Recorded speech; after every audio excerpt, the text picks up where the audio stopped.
पहलगाम येथील दहशतवादी हल्ल्यानंतर भारतीय सैन्याने राबविलेले मिशन सिंदूर याबाबत थोडक्यात माहिती सांगा. पहलगावमध्ये जो हल्ला झाला त्यांनी मुस्लिम बांधव विचारून सोडून दिले. जे हिंदू होते त्यांना गोळी मारली होती. मग आता तेच झालं, त्यांना हिंदू मारले म्हणून मोदी सरकारनं एवढं एक डिसिजन चांगलं घेतलं ऑपरेशन सिंदूर नावानं. तर ते झालं, ते बी रात्री 3-2 वाजता झालं.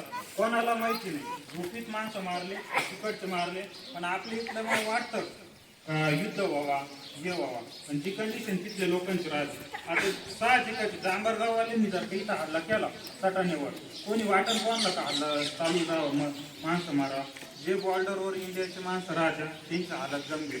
त्यांचं दळणवळण, मुलांची शाळा, मुलं ती शाळावर अटॅक करणार, तुमचं रेल्वे स्टेशन अटॅक करणार, जास्त शाळा तुमचं मुलं जास्त राहतात. मोठे शाळा, हॉस्पिटल यांच्यावरच अटॅक करतात. कधी पण ते हल्ला झाला त्याच्यानंतर आम्हाला 2 दिवसांनी तिथं जाणं होतं जम्मू काश्मीरमध्ये, म्हणजे युद्धात. पण 2 दिवस आधी तिथलं युद्ध थांबलं म्हणून आमचं जाणं तिथं कॅन्सल झालं. नाही तर आमचे 112 बटालियन तिथं जाणार होते. 112 कंपनी, एका कंपनीमध्ये राहायच्या 1205 पूर्ण बटालियनमध्ये 1200 जाणार होते. तर मुलं जास्त जाणार होती. पण ते 2 दिवस आधी युद्ध तिथलं थांबलं म्हणून आमचं तिथं जाण्याचं थांबलं.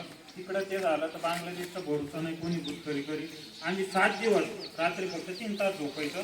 तुम्हाला 21 तास ड्युटी करणं, रात्री 3 तास झोपणे, 21 तास तुम्हाला ड्युटी करणं. ते बी कसं, तुम्हाला आधी सांगितलं का बाथरूमला जा, जेवायला जा, तुम्हाला बॅरक सोडायचं. 4 भिंतीच्या आतमधून बाहेर निघायचं. 100 राऊंड तुमचे बुलेट प्रूफ 17 किलोचं जॉकेट, 2 रायफली, 100 राऊंड हे तुम्हाला घेऊनच बाहेर निघावं लागतं.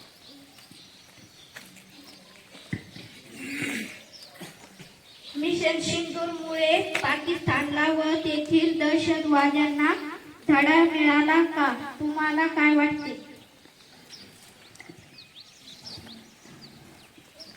त्यांनाच युद्ध थांबायचं अमेरिकेकडे आवेदन केलं, युद्ध त्यांनीच थांबवलं. इंडिया पुढे त्यांची अवकात नाही तर ती इंडिया सोबत लढू शकतात.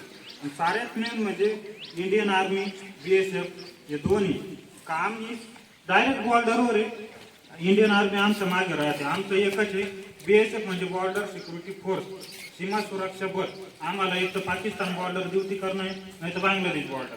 दोन्ही जे मुस्लिम देश आहे त्यांच्याच ड्युट्या फक्त BSF करतात. ITBP, CRPF यांचं CRPFचं काम आहे भारताच्या आतमध्ये जी घुसखोरी होणारे नक्षलवादी आहे त्यांच्या विषयी लढा देणं. म्हणजे तिथं